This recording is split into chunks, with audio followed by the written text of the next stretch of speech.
Hi and welcome to our Market Insight for June 2017. I'm Aaron Upcroft. I'm here with Rob Gilmour. Hi Aaron. Hello Rob.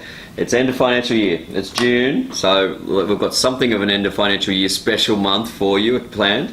Let's talk about our normal topics, Rob. Why don't we start with property? There's been a little bit of press going on. Give us your take on it. Oh, look, I think as noted today by the Reserve Bank that there has been some evidence of easing in the property market, and specifically they're talking about Sydney and Melbourne, and that's something that we've been talking about for some time, with banks putting up interest rates, as well as just sort of levels of affordability, and plus some other measures going on in the background in terms of the regulator and how they're constraining certain types of lending in the market. Absolutely. I mean, we're seeing quite a bit of that. Obviously, the investment space is where they're tightening. There's been a lot of movement over this last month, so investment rates are up. Interest only is a lot harder to get, a lot harder.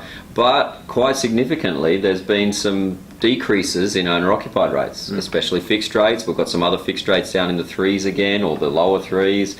It's all for P&I based, and it's all for owner-occupiers. So anyway, there's some interesting changes going on there. And I think that's a fair take. I mean, the Reserve Bank left rates at 1.5% again on hold.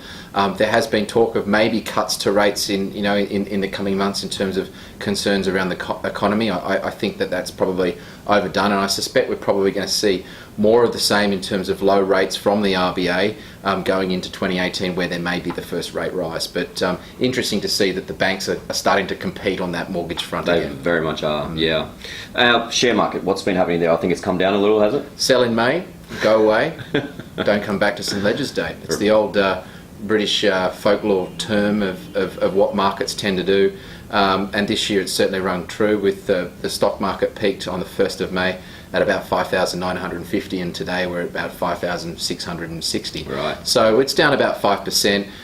Typically this time of year you do tend to get a bit of selling. It is a cycle that does play out, particularly in June as well. In Australia, you get some end of financial year tax loss selling. Yeah. So not too much of a surprise. There's a lot of bad headlines around banks, and there's a lot of bad headlines around the economy. Generally speaking, we'd expect some weak markets at this point in time. Probably expect a recovery, hopefully towards the back end of the year. Sure. Is that pretty much what happens in the investment world around this time? Is it end of financial year driven? Is that where a lot of it comes from? There is definitely a phenomenon, particularly in Australia, with end of financial year tax loss selling. It is a pattern of behaviour. It's obviously nothing that plays out perfectly every year, but it's not surprising to see some weakness this time of year. Yeah, great.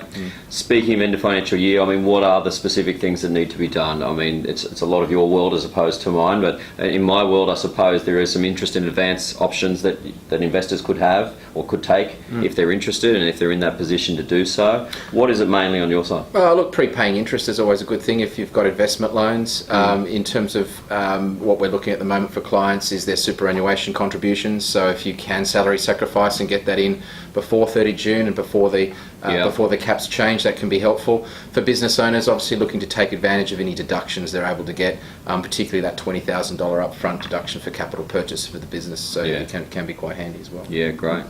Well, that's our Market Insight for June 2017. We'll see you again next month.